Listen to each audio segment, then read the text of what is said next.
From the rising of the sun to its going down, the Lord's name is to be praised. Let us open our hearts to his presence and listen for his voice in the stillness of this evening hour. Our evening sacrifice, the desire of ages, chapter 24. Is not this the carpenter's son? January 25th. More about Jesus in his word, holding communion with my Lord, hearing his voice in every line, making each faithful saying mine. More about Jesus.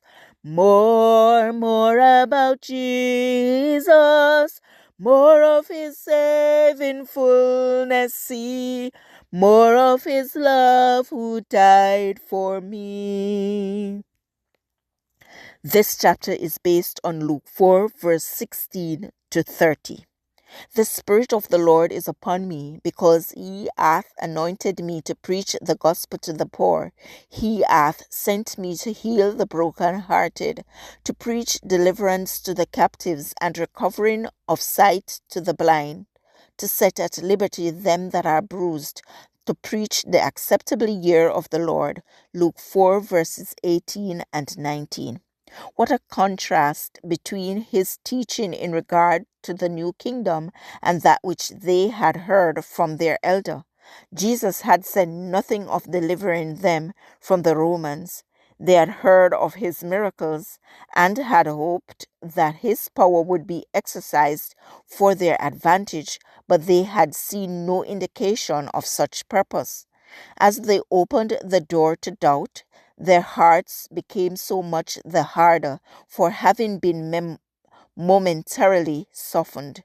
Satan was determined that blind eyes should not that day be opened, nor souls bound in slavery be set at liberty. With intense energy, he worked to fasten them in unbelief. They made no account of the sign already given, when they had been stirred by the conviction that it was their Redeemer who addressed them. But Jesus now gave them an evidence of his divinity by revealing their secret thoughts. He said unto them, Doubtless ye will say unto me this parable, Physician, heal thyself. Whatsoever we have heard done at Capernaum, do also here in thine own country. And he said, Verily I say unto you, no prophet is acceptable in his own country. But of a truth I say unto you, there were many widows in Israel in the days of Elijah, when the heaven was shut up 3 years and 6 months, when there came a great famine over all the land, and unto none of them was Elijah sent, but unto Zarephath in the land of Sidon, unto a woman that was a widow. And there were many lepers in Israel in the time of Elisha the prophet, and none of them was cleansed, but only Naaman the Syrian. Luke 4, verse 23 to 27. By this relation of events in the lives of the prophets, Jesus met the questionings of his hearers. The servants whom God had chosen for a special work were not allowed to labor for a hard-hearted and unbelieving people, but those who had hearts to feel and faith to believe were especially favored with evidences of his power through the prophets. In the days of Elijah, Israel had departed from God. They clung to their sins and rejected the warnings of the Spirit through the Lord's messengers. Thus, they cut themselves off from the channel by which God's blessing could come to them. The Lord passed by the homes of Israel and found a refuge for his servant in a heathen land with a woman who did not belong to the chosen people.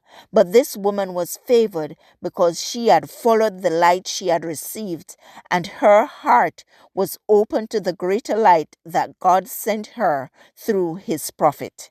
This passage was taken from The Desire of Ages, page 238, Pacific Press Publishing Association, copyright 2005, or Evening Sacrifice, January 25th.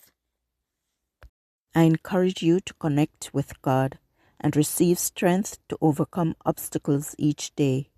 Thank you for listening.